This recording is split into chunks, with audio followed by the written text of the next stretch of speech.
Bismillah, Assalamualaikum warahmatullahi wabarakatuh.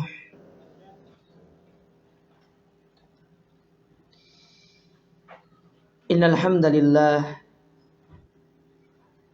nahmaduhu wa nasta'inuhu wa nastaghfiruh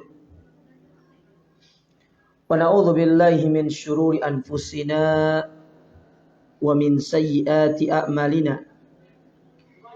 Man yahdihillahu fala mudilla lahu wa man yudlil fala hadiyalah.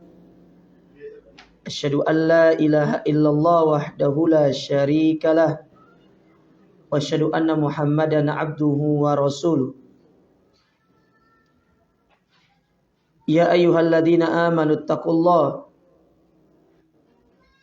haqqa tuqati wa la tamutunna illa wa antum muslimun. Ya ayyuhan nasu taqu rabbakumul ladzi khalaqakum min nafsin wahidah wa khalaqa minha zawjaha wa batha minhuma rijalan katsiran wa nisaa'a wattaqullaha alladzi tasaaluna bihi wal arham innallaha kana 'alaikum raqiba. Amma ba'du, kaum muslimin wal muslimat, bapak-bapak, terkhusus ibu-ibu dari Muslimah Probolinggo yang semoga senantiasa dirahmati serta dimuliakan oleh Allah Subhanahu wa taala. Alhamdulillah, puji dan syukur kita panjatkan kepada Allah Subhanahu wa taala atas segala limpahan nikmat, hidayah, taufik serta karunia-Nya lah sehingga kita bisa berkumpul di tempat yang mulia ini. Kita berkumpul di dalam salah satu taman di antara taman-taman surga. Kita berkumpul di dalam salah satu majlis di antara majlis-majlis ilmu yang ada di dunia ini.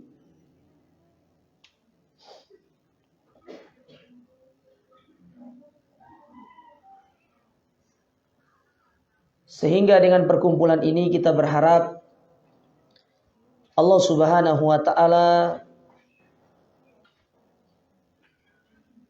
memberikan berbagai macam keutamaan-keutamaannya, berbagai macam karunia-Nya. Terlebih perkumpulan kita pada kesempatan ini dalam rangka satu ibadah yang mulia, yaitu untuk kita mempelajari tentang agama Allah, mempelajari tentang Islam, mempelajari tentang sunnah Nabi sallallahu alaihi wa ala alihi wasallam. Maka kita berdoa kepada Allah Azza wa Jalla, semoga Allah Subhanahu wa taala mengikhlaskan niat-niat kita, menuntun hati kita untuk selalu bermunajah kepadanya, selalu mengharapkan ridhonya. Dan kita berharap apa yang kita pelajari pada kesempatan yang berbahagia ini itu akan menjadi ilmu yang bermanfaat serta mampu untuk kita bisa mengamalkan ilmu tersebut sehingga akan menjadi satu pemberat timbangan amal kebaikan kita di akhirat kelak. Allahumma amin. Ibu-ibu dirahmati dan dimuliakan oleh Allah, pada kesempatan yang berbahagia ini kita akan belajar satu pembahasan yang berat ya kalau menurut saya ini. Karena ini berkaitan dengan bagaimana cara memotivasi istri untuk membantu suaminya dalam rangka taat kepada Allah. Ya. Dalam rangka untuk taat kepada Allah Subhanahu wa taala. Ya, ini di mana-mana biasanya ya yang yang ditanya itu bagaimana kiat suami membantu istri untuk taat. Tapi kalau ini apa? istri membantu suaminya untuk taat kepada Allah. Nabi SAW pernah bersabda di dalam sebuah hadis,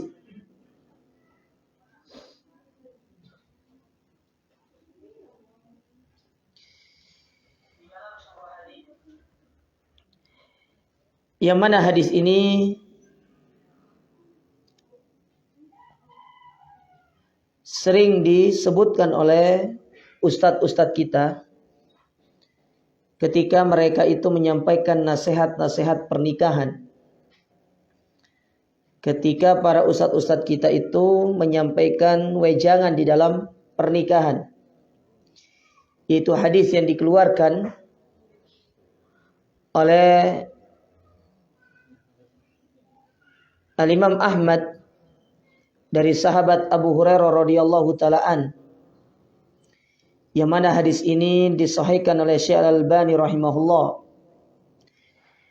Kata Nabi alaihi salatu wassalam, rahimahullahu rajulan, semoga Allah merahmati seorang laki-laki, qama minal laili fa shalla, yang mana dia bangun di malam hari, kemudian dia melakukan ibadah salat, yaitu salat malam, tentunya salat tahajud. Dia melakukan salat tahajud, melakukan salat malam. Wa aiqadha imra'atah, lalu dia membangunkan istrinya, membangunkan keluarganya, membangunkan pasangannya atau mungkin anaknya. Fa in abad, kalau dia enggan untuk bangun, nadhiha fi wajhihal ma, maka si suami tersebut memercikan air di wajah istrinya. Ingat ya, dipercikan para suami. Bukan nanti istri dibangunkan tidak mau, lalu ambil satu ember disiram. Pernah disiram, Bu? Ambil satu ember, ya kan dipercikan tidak bangun Ustaz, ya udah disiram sekalian. Ya. Akhirnya istrinya pun ya balas dendam nanti. Dia bangun duluan. Lalu disiram lagi suaminya. Jadi memercikan air. Kalau dia tidak mau bangun, dipercikan airnya. Supaya istrinya itu bangun. Wa rahimallahu imra'atan, kemudian semoga Allah merahmati seorang wanita, qamat minal lail, yang mana wanita tersebut dia bangun di malam hari. Dia bangun fasallat, maka wanita tersebut pun dia melaksanakan ibadah salat. Wa aiqadat rajlahu, atau wa aiqadat ahlaha, lalu dia membangunkan suaminya. Fa in aba, kalau dia enggan untuk bangun, nadhahat fi wajhihil ma, maka si istri pun memercikan air ke wajah suaminya tersebut. Nah, hadis ini sering disampaikan oleh para ulama terkait bagaimana peran daripada pasangan kita, dalam konteks ini istri, itu dia membantu suaminya untuk semakin mendekatkan diri kepada Allah Subhanahu wa ta'ala. Bagaimana agar suaminya itu menjadi orang yang taat kepada Allah. Karena kita tahu suami itu adalah pemimpin dalam rumah tangga. Yang mana tugas pemimpin itu seharusnya memberikan pengayoman, memberikan perlindungan, mengajarkan kepada masyarakat yang dipimpin. Namun terkadang kita dapati banyak di antara para suami yang mereka lalai dari tugas mereka ini. Maka kita sebagai rakyat perlu untuk mengingatkan pemimpin kita. Perlu untuk menasehati. Karena namanya manusia itu kadang-kadang dia lupa. Kadang-kadang dia lalai. Kadang-kadang kita dapati suami kita itu lalai dari beribadah kepada Allah. Maka disitulah pentingnya suami itu, istri itu untuk mengingatkan suaminya dan menasihati suaminya agar dia senantiasa ingat dan beribadah kepada Allah Subhanahu wa taala. Benar, Nabi pernah bersabda, "Ar-rijalu qawwamuna 'alan nisa." Pemimpin itu, laki-laki itu pemimpin. Tapi bukan berarti namanya pemimpin itu akan selalu maksum, selalu berbuat kebaikan, akan selalu benar, tidak. Tapi akan ada saatnya kita dapati pemimpin kita itu dia melakukan satu bentuk kesalahan.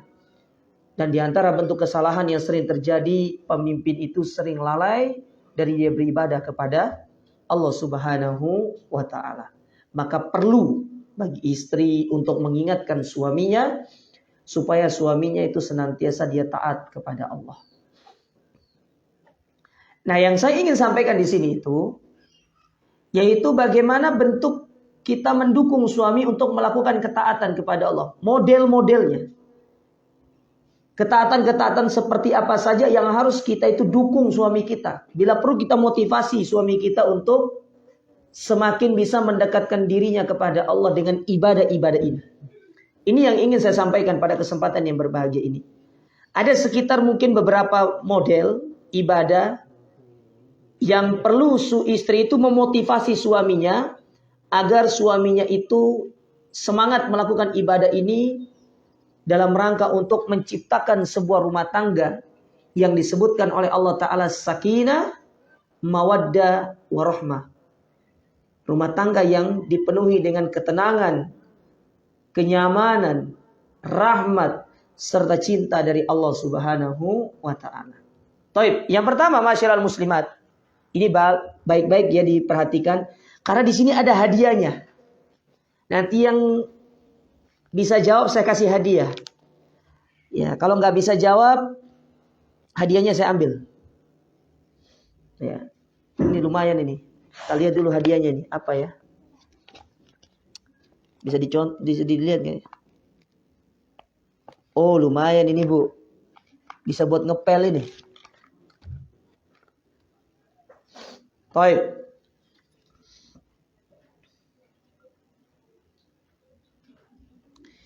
Yang pertama, bentuk ketaatan yang pertama yang perlu untuk diperhatikan.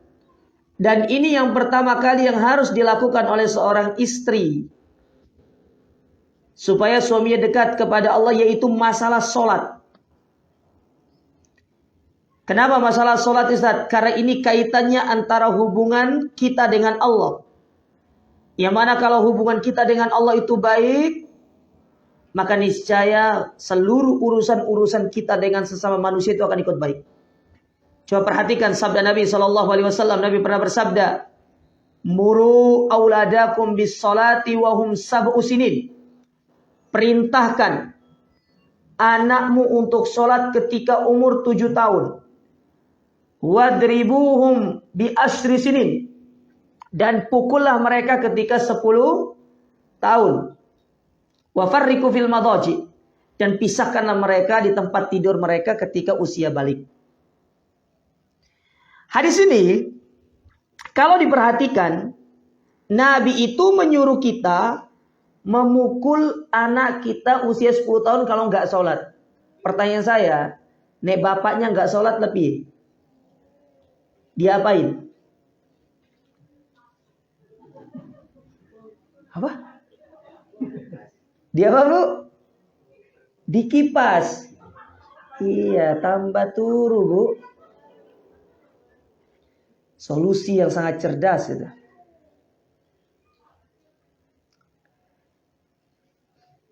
Nah, kita harus mengingatkan suami kita itu untuk sholat. Karena sholat itu kaitannya dengan hubungan dia nanti dengan Allah. Supaya senantiasa dia itu dibantu oleh Allah Ta'ala dalam segala hal, dalam segala kondisi pekerjaannya. Karena ketika seorang melupakan ibadah sholat, terutama seorang pemimpin, di saat itulah Allah tidak akan mengurus rumah tangga orang tersebut. Tidak akan urus. Karena sholat itu merupakan cara dia bermediasi dengan Allah atas segala masalah-masalah yang dia hadapi. Terkhusus dalam masalah rumah tangganya. Jadi ketika kita mendapati suami kita, ibu-ibu, mulai lalai meninggalkan sholat, kebiasaan-kebiasaan sholatnya mulai ditinggalkan, mungkin sholat wajib tidak, tapi mungkin sholat malamnya mulai ditinggalkan, maka di sinilah peran istri mengingatkan kembali kepada suaminya. Mungkin bisa jadi suami itu kenapa meninggalkan sholatnya? Mungkin disebabkan karena banyak pekerjaan, atau mungkin karena dia sedang dalam kondisi futur. Maka kita yang harus menyemangatinya sebagai istri, pasangan. Dan disinilah pentingnya kita ta'awun, kita saling tolong menolong, kita saling bahu membahu, kita saling gotong royong. Ketika melihat pasangan kita yang seperti itu, maka ingatkan dia untuk melaksanakan ibadah sholat. Karena bayangkan, sholat ini adalah ibadah yang sangat agung. Di dalam sholat itu terdapat cara kita berkomunikasi dengan Allah. Ketika seorang membaca surat Al-Fatihah, dia sedang berkomunikasi dengan Allah. Ketika dia sampai pada ayat yang mengatakan iyyaka na'budu wa iyyaka nasta'in, hanya kepadamu aku menyembah dan hanya kepadamu aku memohon pertolongan. Itu artinya kita sedang mengadukan segala keluh kesah kita kepada Allah. Kita sedang mencurahkan segala masalah kita kepada Allah. Lalu di ayat berikutnya kita mengatakan ihdinas siratal mustaqim. Artinya apa? Ya Allah, aku minta solusi dari masalahku ini. Apa solusinya? Maka ketika seorang pemimpin, dia lupa dengan Rabb-nya, dia lupa dengan Allah Ta'ala melalui ibadah sholat, maka ini yang akan menjadikan dia tidak akan dibimbing oleh Allah Ta'ala untuk membina rumah tangganya dengan baik. Maka ingatkan ibu-ibu kepada suami ibu-ibu untuk sholat. Penting. Ya. Selalu diingatkan. Bila perlu ibu menjadi orang yang bawel. Maka sering saya sampaikan, istri bawel dalam masalah kebaikan itu nikmat. Ya. Saya ulangi, istri cerewet dalam masalah kebaikan itu nikmat. Tapi jangan cerewet pada setiap saat, Bu. 24 jam cerewet. Akhirnya nanti suaminya cari yang lain. Ibu setuju suami ibu cari yang lain? Kalau saya sih setuju, Bu. Oh, iya. Tapi kalau ibu saya yakin dah setuju. Ya. Jangan seperti sebagian muslimah di satu daerah itu, dia membuat sebuah aliansi anti poligami. Masalahnya kalau yang ngomong ini adalah orang gak ngaji, gak apa-apa. Ini sudah ngaji. Buat aliansi anti poligami. Jadi suaminya di ultimatum, awas kau poligami. Iya. Ternyata itu dibalas sama suaminya. Membuat aliansi bapak-bapak pro poligami. Subhanallah. Ya. Luar biasa ibu-ibu. Ya, kita ulangi. Kita kembali ke sini. Jadi salat itu ibadah yang agung. Ibadah yang sangat mulia. Maka perlu untuk kita mengingatkan kepada pasangan kita. Lihat bagaimana Nabi SAW dalam kondisi beliau sakaratul maut. Ketika beliau sadar dari sakaratul maut beliau pun mengatakan as-shalah wa ma malakat aimanukum. Beliau mengingatkan kepada umatnya tentang salat, bagaimana salat ini merupakan ibadah yang sangat luar biasa. Penting salat ini. Penting. Ya. Ini ibadah yang luar biasa. Bayangkan seluruh dosa-dosa yang lain ketika kita melakukannya tidak terancam kita itu keluar dari Islam. Tidak seperti dosa solat. Ketika seorang meninggalkan solat, Nabi SAW mengatakan, Al-ahdu bainana wa baina syirki wal kufri tarkus solat. Pemisah antara kita dengan kekufuran dan kesyirikan adalah perkara meninggalkan solat. Orang berzina, Bu, itu tidak dikatakan dia keluar dari Islam. Dia dikatakan mukmin. Ya, mereka adalah seorang mukmin yang fasik. Mukmin yang fasik, yang imannya turun. Ya, imannya kurang. Tapi ibadah sholat, ketika seorang meninggalkan ibadah sholat, dia dikatakan bisa keluar dari Islam. Makanya seorang istri bantu suaminya ini dalam ibadah yang satu ini, yaitu ibadah sholat ini. Karena ini ibadah yang sangat agung. Taib. Itu ibadah yang pertama. Supaya suami ibu semakin dekat dengan Allah. Yang kedua, ibadah yang kedua yang ibu harus membantu suami ibu melakukannya, yaitu berbakti kepada orang tuanya. Karena perlu diingat, seorang suami, seorang anak laki-laki, kewajiban dia tetap berbakti kepada kedua orang tuanya. Lebih-lebih di saat mereka masih hidup dan sudah dalam kondisi tua. Bantu untuk berbakti kepada kedua orang tua. Seorang istri nggak boleh menjadi batu penghalang untuk suaminya berbakti kepada orang tuanya. Karena kadang-kadang kita dapati seorang istri itu menjadi syaitan bagi suaminya. Ketika suaminya ingin berbakti dalam bentuk memberikan nafkah, dia ngomong sama suaminya. Ya, dia yang sampaikan, lupa kalau kamu kasih sama ibumu, nanti kita makan apa? Nanti anak kita kekurangan, nanti begini, kita tidak bisa ini, segala macam. Maka kita katakan istri yang seperti ini berarti istri yang tidak mendukung suaminya untuk berbakti kepada orang tuanya, berarti tidak mendukung suaminya untuk taat kepada Allah Subhanahu wa taala. Karena ingat, ya, bagi seorang anak laki-laki berbakti kepada kedua orang tua itu wajib bagi dia lakukan sampai dia meninggal dunia. Sampai meninggal dunia.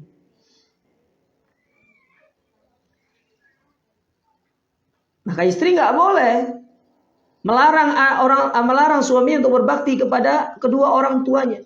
Bahkan kita harus memotivasi ketika suami kita mulai lalai dari berbakti sama kedua orang tuanya, diingatkan, dinasehati.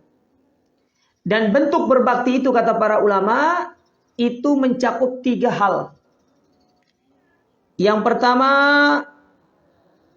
yaitu kita mengayomi mereka.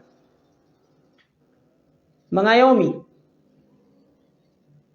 Kita memberikan perlindungan kepada mereka.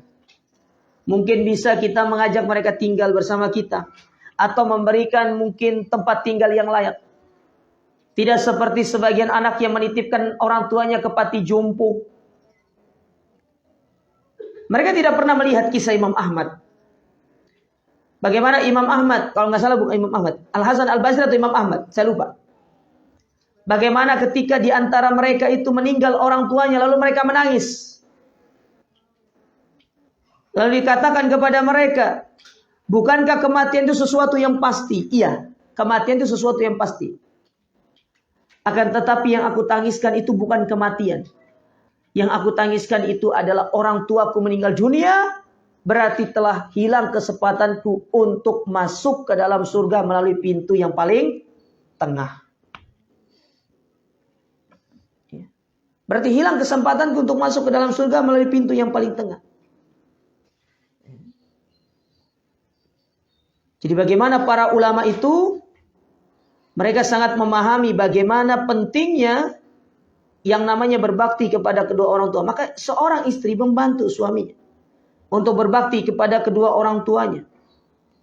Jangan sampai dia menjadi penghalang, menjadi syaitan yang akan menjadikan seorang suami atau anak laki-laki tidak berbakti kepada kedua orang tuanya. Karena ini merupakan perkara yang sangat berat nanti di hari kiamat.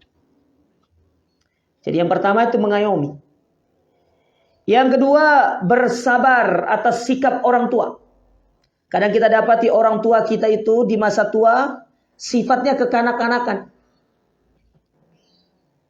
Mulai seperti kekanak-kanakan. Maka kita sebagai anak harus bersabar. Laksana orang tua dahulu mereka bersabar di dalam mendidik dan mengayomi anaknya. Makanya ada sebuah pepatah mengatakan kasih ibu sepanjang masa, tapi kasih anak sepanjang gala. Tahu gala kan? Itu loh yang pakai ngambil mangga.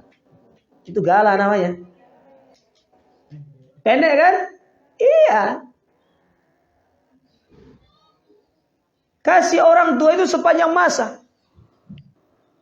Sebenci-benci orang tua kepada anaknya, tetap orang tua itu mendoakan anaknya. Tapi anak, betapa banyak anak sulit bahkan tidak pernah mendoakan kedua orang tuanya. Nah, kita sebagai anak harus bersabar di dalam kita berbakti kepada mereka. Dan ketika suami kita dapati dia mulai merasa jenuh dengan berbakti kepada orang tuanya, ibu nasihati, ingatkan, motivasi, itu pintu surgamu, Pak. Jaga dia, jangan sampai hilang. Sebagaimana Nabi SAW pernah mengatakan, rogima anfu, semoga celaka. Siapa yang celaka itu, kata Nabi SAW, yaitu rajulan, seorang laki-laki yang mendapati kedua orang tuanya masih hidup, tapi tidak menjadi sebab dia itu masuk ke dalam surga karena kedua orang tuanya tersebut. Dia menyesal nanti. Ketika orang tuanya sudah meninggal dunia, baru dia menyesal. Kenapa dahulu aku tidak berbakti kepada dia. Maka ini tugas kita sebagai seorang istri. Nasihati suami kita. Semangati dia untuk berbakti kepada kedua orang tuanya. Kalaupun orang tuanya jauh dari tempat tinggalnya, sekarang itu kita dimudahkan oleh Allah untuk berkomunikasi melalui alat telekomunikasi yang sangat mudah. Telepon, video call, tanya kabarnya.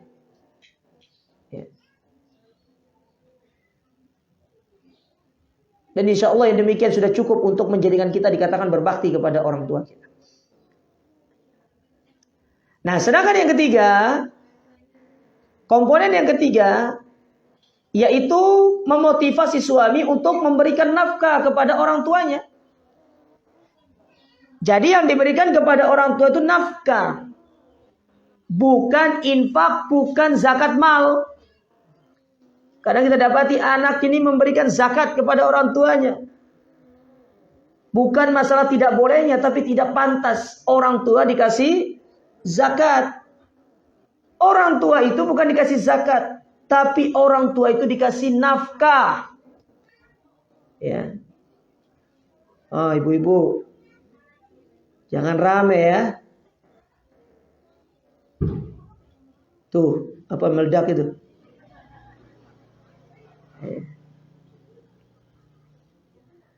Jadi memberikan nafkah, bukan memberikan zakat. Salah. Nafkah, berapapun yang kita mampu kita kasih. Suami hanya mampu memberikan per bulan misalkan 200, kasih 200. Hanya mampu memberikan 300, kasih. Berapapun, yang penting kita berupaya untuk memberikan nafkah kepada mereka.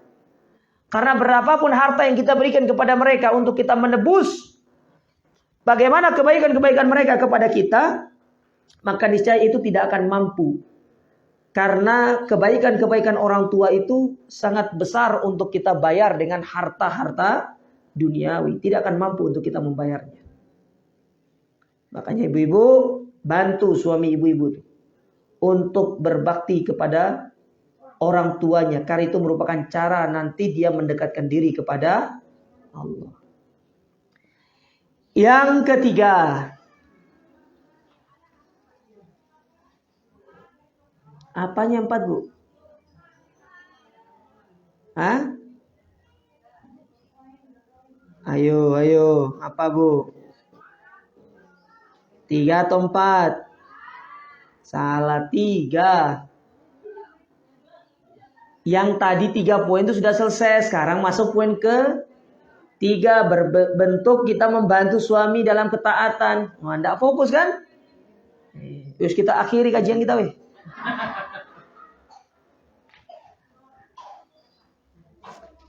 Baper saya jadinya nih. Yang keberapa? Hah? Iya, saya jauh dari istri loh, Bu, ini. Iya. Istri saya enggak nonton kayaknya nih. Iya. Makanya supaya saya enggak baper itu mungkin di sini harus ada 1 kayaknya. Ya. Satu apa dulu, Bu? Ya.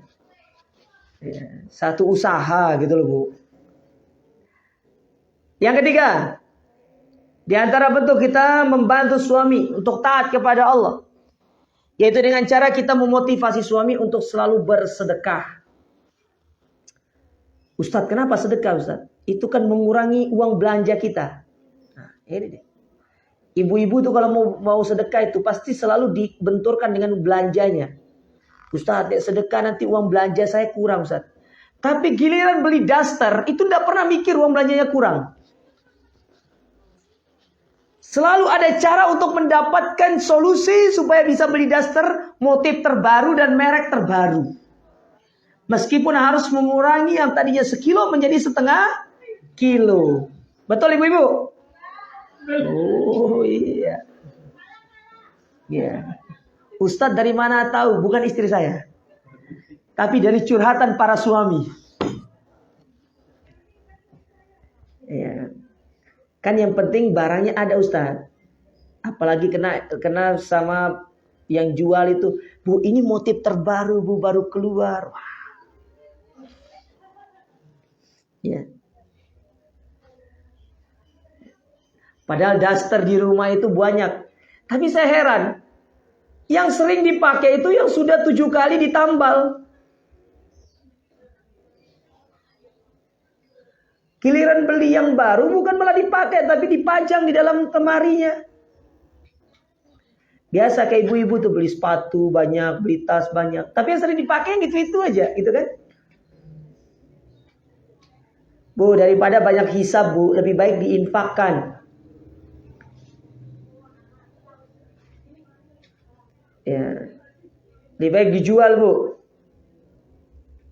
Taib, sedekah. Kenapa sedekah? Sedekah ini sebagaimana kita pahami, ibadah yang sangat agung. Kenapa agung? Karena Nabi SAW pernah bersabda, kullu mri'in tahta shadaqatihi yaumal qiyamah. Setiap manusia itu akan berada pada naungan sedekahnya nanti di hari kiamat. Ketika tidak ada naungan di bawah naungan arsy-Nya Allah Ta'ala. Jadi sedekah itu yaitu cara untuk kita mendapatkan naungan di hari kiamat. Dan sedekah ini cara kita mendekatkan diri kepada Allah dengan melalui harta. Makanya sedekah itu dikatakan ibadah harta. Ya. Ibadah harta.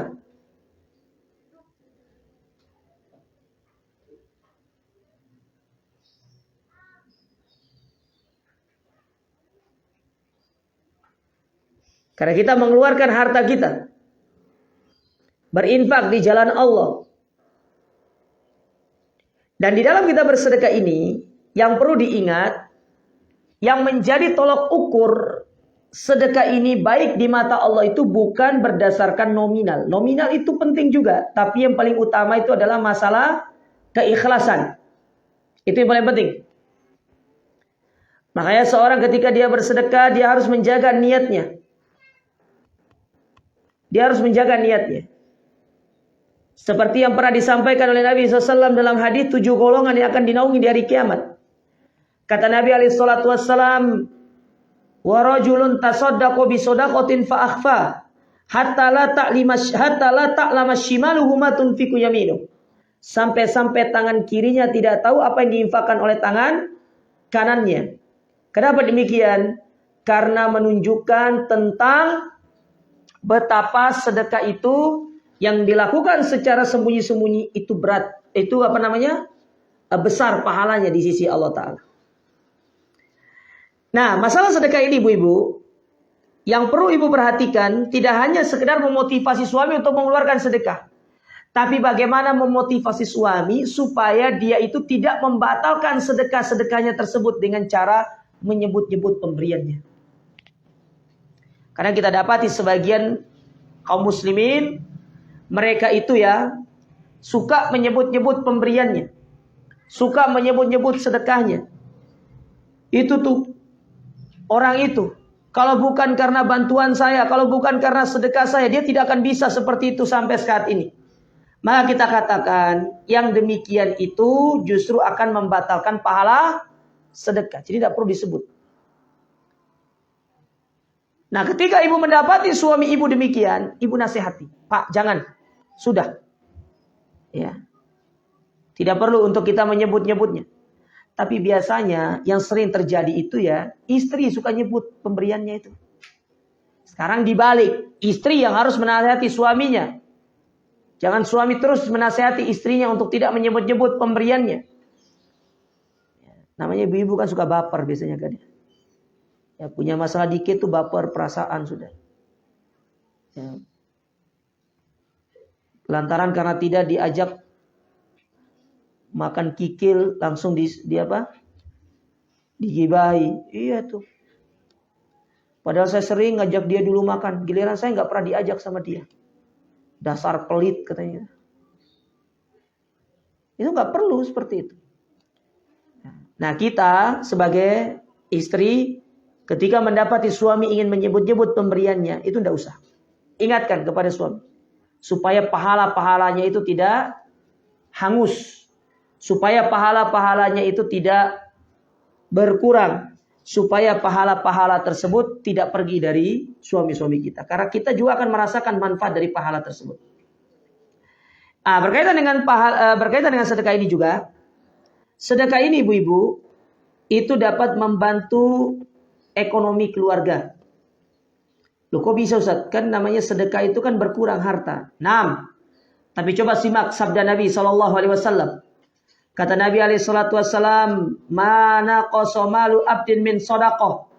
Tidak akan berkurang harta yang diinfakkan oleh seorang hamba di jalan Allah. Tidak akan pernah berkurang.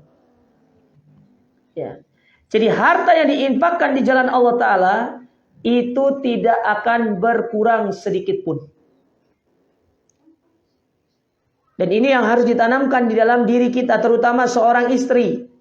Karena biasanya yang berat bersedekah itu istri. Maka sekarang istri yang harus menjadi penyokong suaminya, pendukung suaminya supaya suaminya itu semangat bersedekah. Bukan menjadi syaitan untuk menghalangi suaminya bersedekah.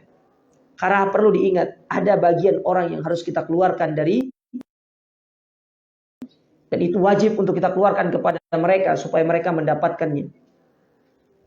Dan pasti Allah Ta'ala akan memberikan gantinya kepada kita. Tidak usah khawatir ibu-ibu. Ibu keluarkan 1, Allah ganti 10. Ibu keluarkan 20, Allah ganti menjadi 34.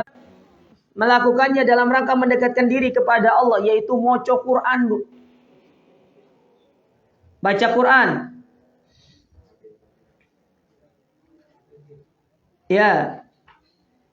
Ibu harus memotivasi suami ibu untuk selalu baca Quran. Ya.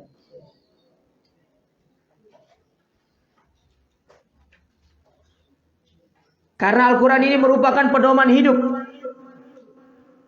Ya salam, suara saya nih. Sesuai dengan namanya. Menggema. Ini saya mau kritisi sama ibu-ibu nih. Nama saya salah, Bu. Ini M-nya kurang 1.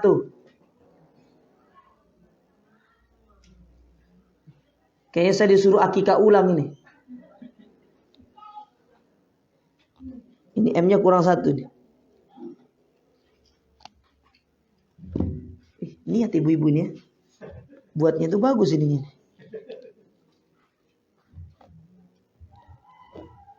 Sampai mana tadi, Bu? Hah? Oh, baca Quran. Ya. Jadi motivasi suami untuk baca Quran. Karena Al-Quran itu merupakan pedoman hidup. Apalagi untuk menggapai rumah tangga yang sakinah, mawaddah, warahmah. Penting Al-Quran itu. Sebagaimana kata Nabi SAW, taraktu fikum syai'aini lan tadillu ba'dahuma kitabullahi wa sunnati. Ada 2 pedoman hidup manusia. Yang kalau dia berpegang teguh, dia akan senantiasa berada di atas jalan yang lurus. Yaitu Al-Quran dan sunnah Nabi SAW. Syukur-syukur kalau ibu bersama suami itu bisa baca Quran bareng. Suaminya baca, ibu dengarkan. Setelah itu ibu baca, suami dengarkan. Ya. Kalau ada salah diingatkan masing-masing. Jangan nanti pas mengingatkan nanti Bapak salah bacaannya itu. Salah Pak. Bapak ini nggak bisa baca ya.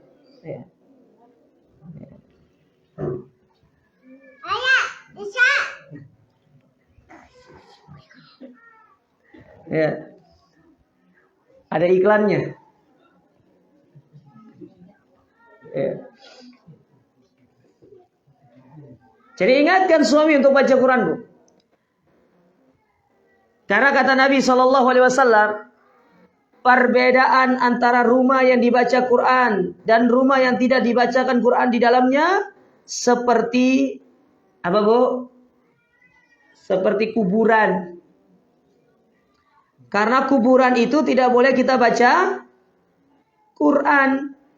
Tidak boleh kita baca Quran di kuburan.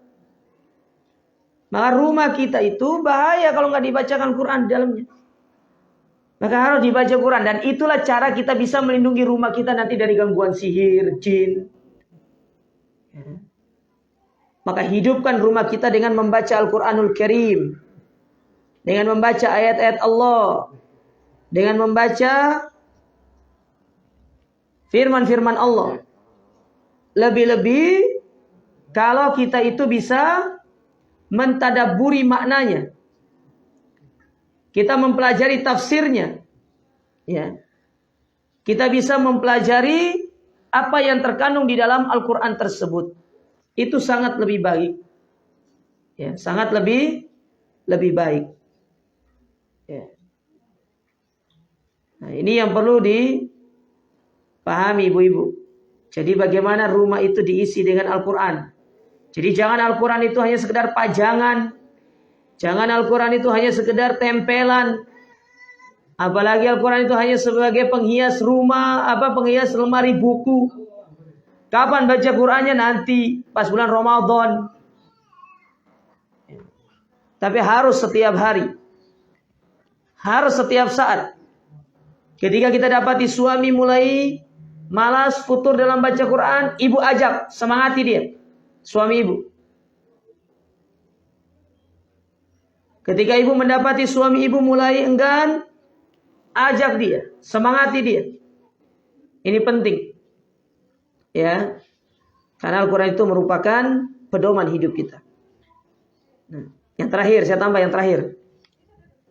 Ya, di antara bentuk cara istri untuk mengajak suaminya kepada ketaatan kepada Allah, yaitu dengan mengingatkan kepada suami untuk selalu menuntut ilmu agama. Hadir di majelis ilmu. Ya, majelis ilmu itu merupakan tempat yang mulia. Banyak keutamaan-keutamaan di dalamnya. Ya, banyak kebaikan-kebaikan di dalamnya. Bahkan Nabi SAW dalam hadis yang sahih pernah mengatakan bagaimana keutamaan majelis ilmu itu. Orang-orang yang hadir di dalamnya akan diliputi oleh rahmat. Dinaungi oleh para malaikat. Diberikan ketenangan. Kemudian nama-nama mereka akan disebutkan di sisi Allah Subhanahu wa taala di hadapan para malaikat yang ada di sisinya. Nah, inilah berapa pentingnya kita hadir di majelis-majelis ilmu. Maka motivasi suami itu untuk selalu hadir di majelis ilmu. Bila perlu ibu yang mengajak suami untuk datang ke majelis ilmu. Pak, ayo Pak, kemana? Kita jalan-jalan. Kalau ditanya jalan-jalan kemana? Ke taman-taman surga, bilang. Datang, belajar. Hadir di taman-taman surga tersebut. Belajar bersama-sama. Bila perlu nanti saling murojaah satu dengan yang lainnya. Ya. Agar suami kita bisa menjadi orang-orang yang semakin mendekatkan diri kepada Allah dengan ilmu agama. Nah, inilah 5 hal yang ingin kami sampaikan terkait ibadah apa yang mungkin bisa ibu ingatkan kepada suami agar mereka itu bisa semakin dekat dengan Rabb-nya, dengan Allah, supaya semakin taat kepada Allah. Dan ini tugas ibu-ibu kepada suaminya. Sekarang dibalik, bukan tugas suami kepada ibu-ibu nih, tapi tugas ibu-ibu kepada suaminya. Ya. Ibu harus semangat dan memiliki jiwa kuat serta berdoa kepada Allah Ta'ala supaya ibu ditolong oleh Allah Ta'ala untuk menjadikan suaminya semakin dekat kepada Allah Ta'ala. Nah, ini yang mungkin bisa kami sampaikan. Ya, nasihat yang singkat ini kepada ibu-ibu sekalian. Di sini saya tidak ada jawab kan? Ada? Oh, nggak ada. Saya yang tanya ya. Ya, saya yang tanya dulu. Ini ada hadiahnya nih, Bu.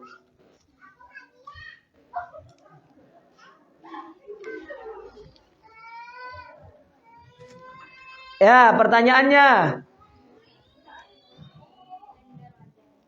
Siap? Berapa ukuran sepatu saya? Ah? Salah. Oh, sudah sekali aja jawabnya. Berapa? Hah? Berapa?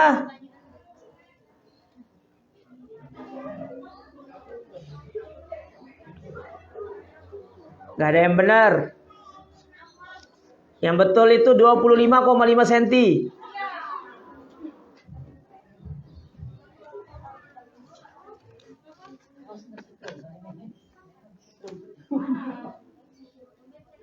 Baik, Pak Fajar, kunci mobil. Gak ada yang tahu ukuran sepatu saya. Jadi di sana kasih hadiah. Ini pertanyaannya banyak banget ini.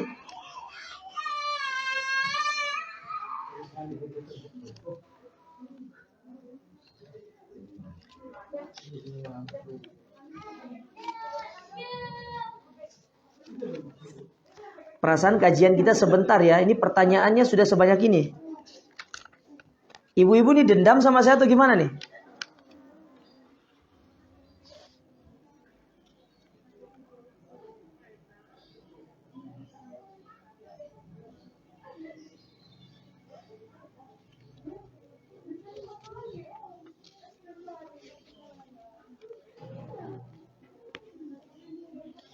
Bagaimana hukumnya perempuan belajar berenang di kolam renang khusus akhwat yang pengajarnya juga wanita? Nggak apa-apa, boleh. Yang nggak boleh itu kalau diajar sama laki-laki.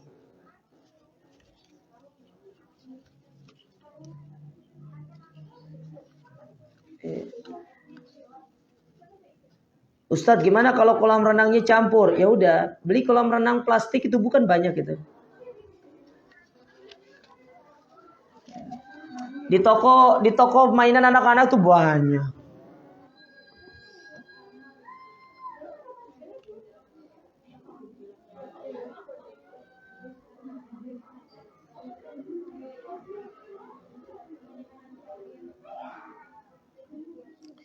Gimana kalau suami melarang kita untuk pakai hijab yang panjang? Suami mintanya jilbab yang gak begitu panjang, sekitar sampai perut saja.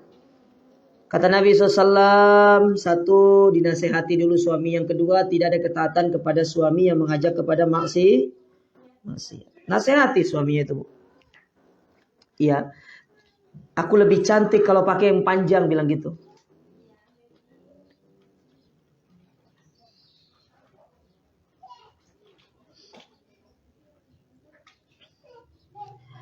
Gimana hukumnya suami yang gak nafkahi istri karena penghasilan minim? Nah terus penghasilannya kemana?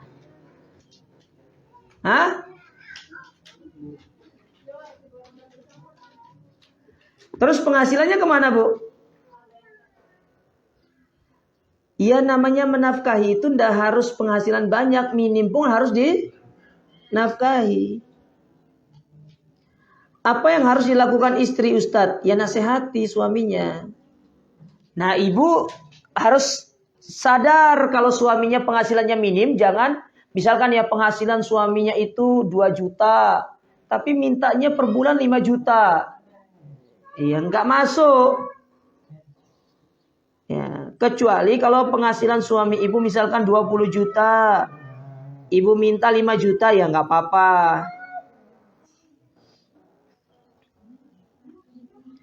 Alhamdulillah istri punya penghasilan. Apa istri harus selalu ikhlas jika nggak dinafkahi?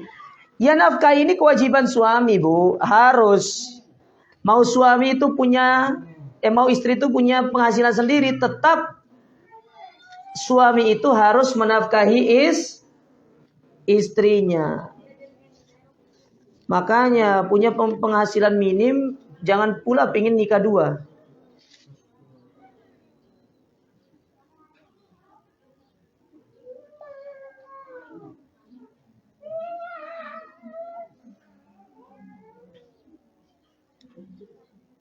Taib.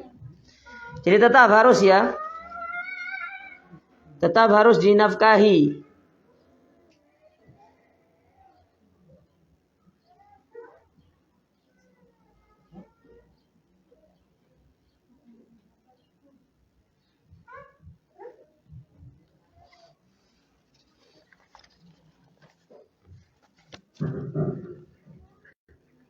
Halo, halo bilang. Halo. Tes.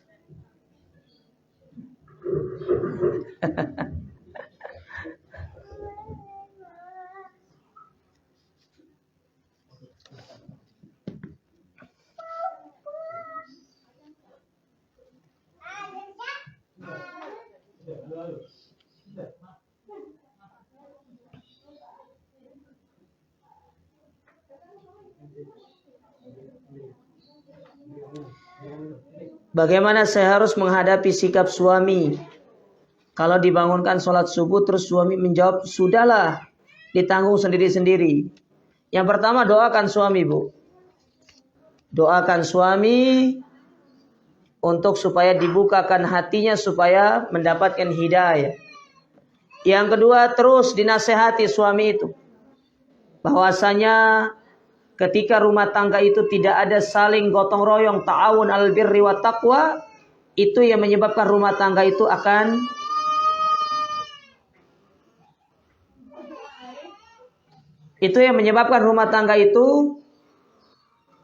akan diberikan siksa oleh Allah Ta'ala nanti.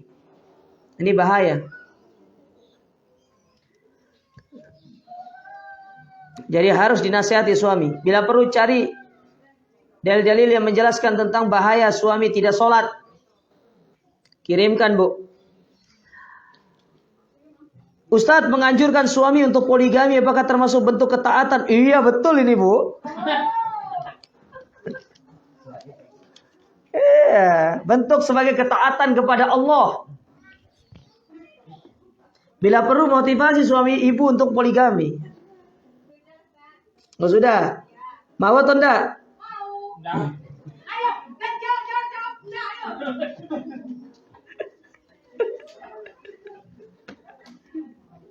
ternyata ada di sini orangnya. Saya tidak ikut-ikut ya.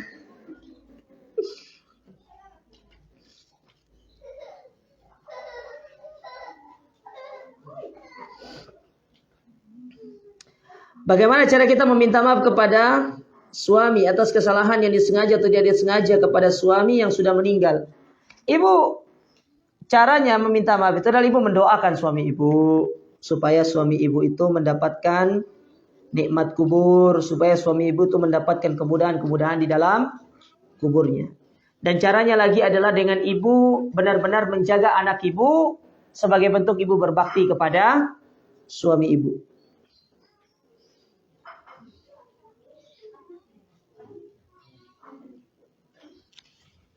Ini pertanyaannya banyak banget ini. Lu tambah lagi.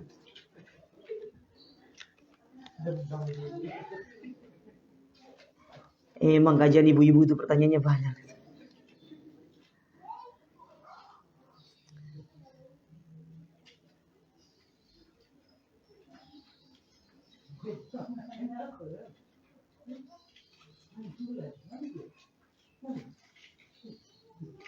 Ustadz, jika semua keperluan rumah tangga sudah dipenuhi oleh suami, seperti makanan sehari-hari, apakah istri tidak minta uang belanja khusus untuk jajan istri? Boleh.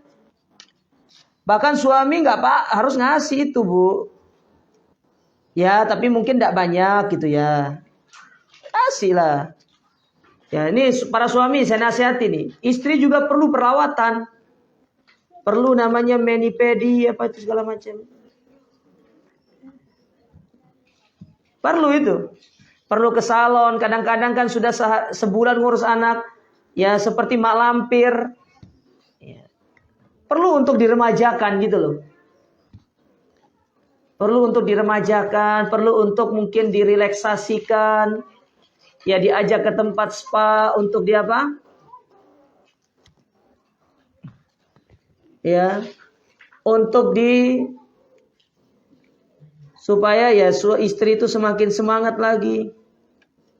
Nah, ini bahaya ke suami nggak ngasih.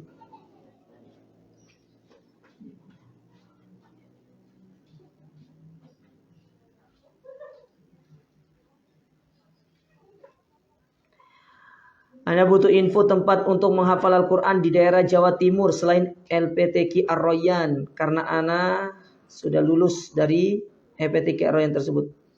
SMA berarti ya? LPTQ itu SMP kan? Setahu saya. SMP itu saya masih lupa saya soalnya. Kuliah? Hah? Gimana?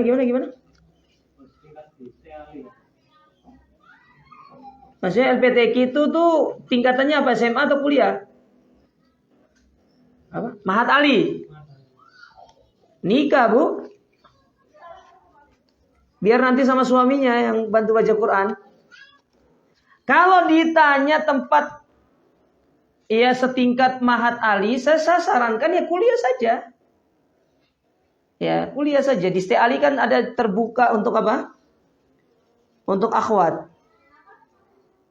Di ST Ali itu sudah terbuka untuk penerimaan akhwat. Kalau enggak ada Mahat Al-Ihsan juga di sana. Bisa kuliah di situ. Atau Lipia Surabaya bisa.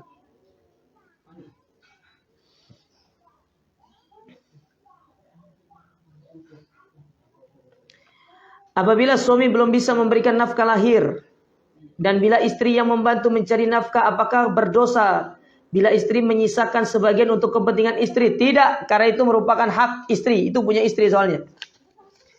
Jadi misalkan istri bekerja nih, dia punya penghasilan.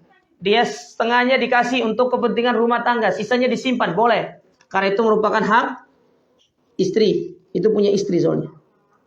Jadi perlu diperhatikan Bu ya. Nih saya mau tanya Bu Ibu dulu. Harta istri punya istri. Harta suami punya suami. Jadi harta suami itu punya suami. Kecuali apa yang sudah diberikan kepada istri. Paham? Iya. Maka salah. Maka ini saya bela para suami nih. Biar nanti kalau pulang di rumah, Pak, hartamu kan punya aku juga. Nah, itu hujahnya itu. Maka suami itu jangan kasih semua gajinya kepada istri. Ya. Kalau gaji semua dikasih sama istri, gimana mau poligami?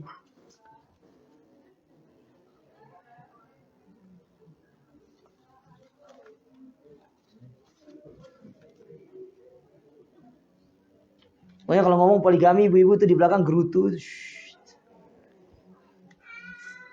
Antara ada yang sudah ikhlas sama enggak itu.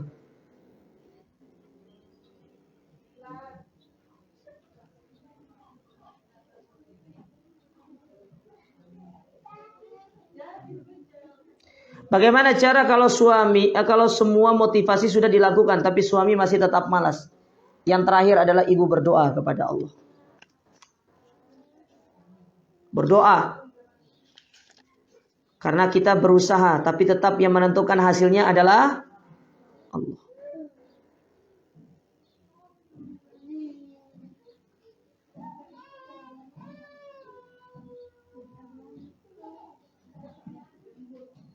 Bagaimana cara menasihati orang tua jika tidak menyetujui anak perempuannya untuk menikah dengan seorang laki-laki yang pekerjaannya biasa-biasa aja tapi agamanya bagus? Ibu ini harus diyakinkan orang tua itu bahwasanya yang membahagiakan kita itu bukan karena harta, tapi kebahagiaan rumah tangga itu karena semakin dekat kepada Allah. Dan cara untuk mendapatkan kebahagiaan rumah tangga itu dimulai dari komponen yang paling awal. Memilih pasangan yang baik. Kalau laki-laki itu agamanya soleh, kemudian akhlaknya bagus. Kalau perempuan itu ya soleha, agamanya juga bagus. Bukan harta, harta bisa dicari. Harta bisa didapatkan. Ya, bisa dicari, harta itu bisa didapatkan, tidak usah khawatir. Tapi kesolehan itu sulit untuk dicari. Nah, ketika kita mendapati laki-laki yang soleh meminang kita, apalagi misalkan orang tua kedatangan seorang laki-laki yang soleh untuk meminang anaknya, nikahkan. Urusan pekerjaan itu nanti, biarkan Allah yang akan membantu mereka untuk mencarinya. Ini yang perlu dipahami ibu-ibu sekalian.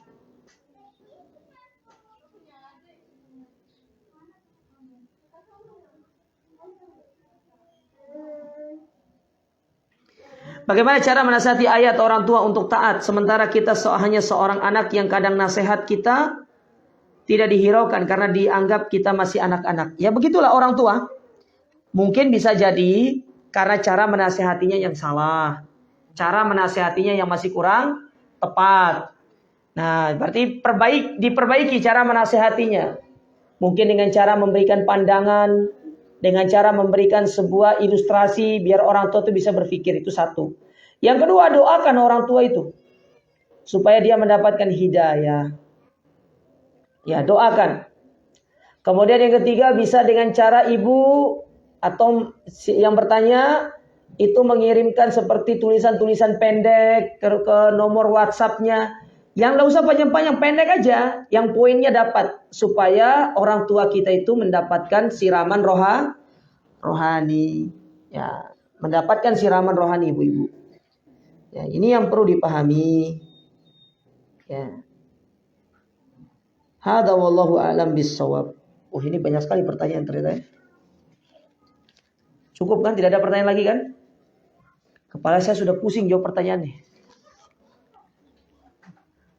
Sekarang saya yang tanya, Bu.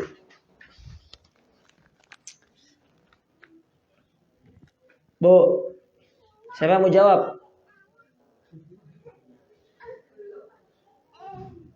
Belum nanya. Pertanyaannya.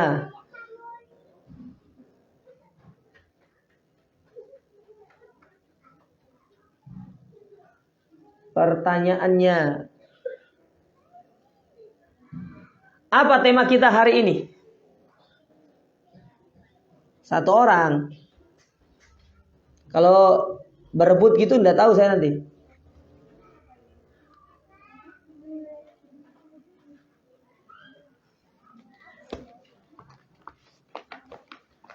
Wah, nggak ada yang jawab, berarti hadiahnya saya simpan ini.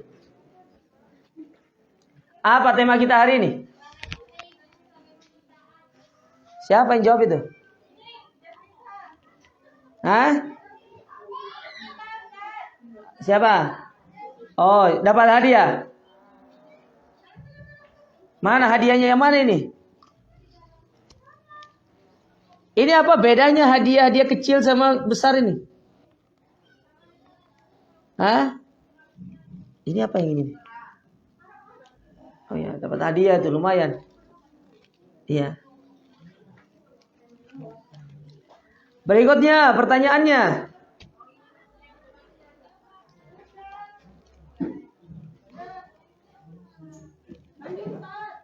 Pertanyaannya.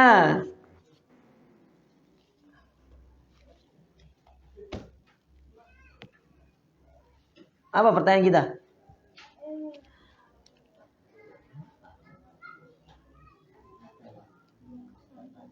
Sebutkan. Ini pertanyaan terakhir ini. Hadiahnya yang besar. Sisa aja 2 nanti biar dibagi sama panitia aja. Sebutkan poin yang kita sampaikan tadi. Tuh, kok lagi?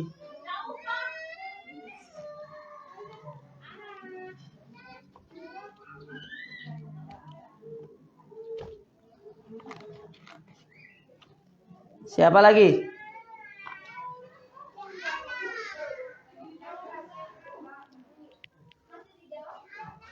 Saya udah dengar soalnya.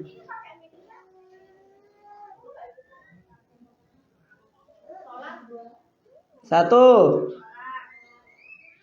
2, 3. Apa?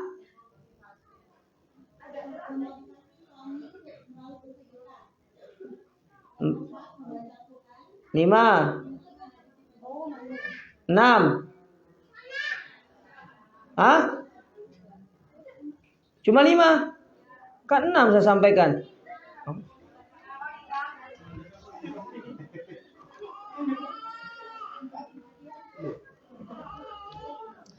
Oh, satu lagi nih. Masih ada.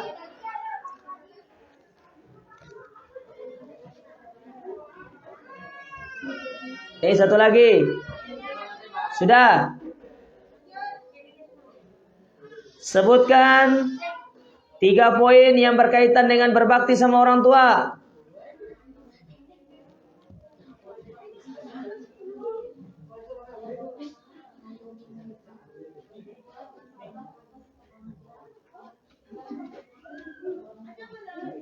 Nggak dengar saya.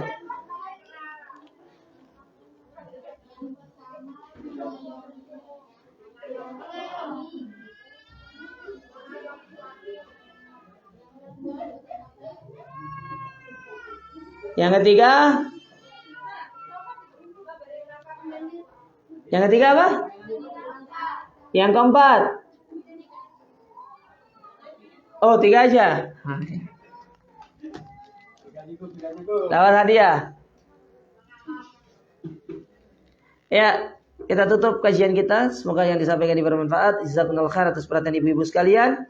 Wa barakallahu fikum. Subhanakallahumma rabbana bihamdika asyhadu an la ilaha illa anta astaghfiruka wa atubu ilaik. Wassalamualaikum warahmatullahi wabarakatuh.